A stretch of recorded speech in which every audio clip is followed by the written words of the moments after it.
எல்லாருமே என்ன ஏமாத்துறாங்கம்மா. எல்லாமே நாடகம், எல்லாமே போய் ஃப்ரெண்ட்ஸ் வாடா டீ குடிக்க போலாம் கூட்டு போவானுங்க. அங்க போய் டீ குடிச்சிட்டு காசு என்ன கொடுக்க வைப்பானுங்க. அது மட்டுமா வாடா எல்லாரும் டூருக்கு போவோம், எல்லாரும் என்ஜாய் பண்ணுவோம்னு கூட்டு போவானுங்க. அங்க என்னத்தான் செலவு பண்ண வைப்பானுங்க.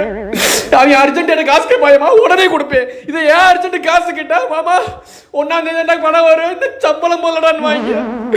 அது மட்டும் கிடையாதுமா, அவங்க பைக் கேட்டேன்னு உடனே ஓசி கொடுப்பேன். இதை நான் பைக் கேட்டேன்னா பெட்ரோல்ல கிட்ரோல்னு வாங்கியா படைய மனசு வலிக்குமா. அன்னைக்கே சொன்னேங்கடா நீ ஏமாளின்னு. இவன் ஏமாளி கிடையாதுமா, ஏமாளி எத்துக்குண்டி. ஒரு நிமிஷம், ரூல்ஸ் படி பெத்தவங்க சேர்த்து பிள்ளைக்கு தானே. இந்த பத்திரத்தில் பேர எழுதி வச்சுட்டு வீட்டை வெளியே போங்க. உன் தெளிவுல ஏன்ட்டதான் காட்டி வைக்கும்.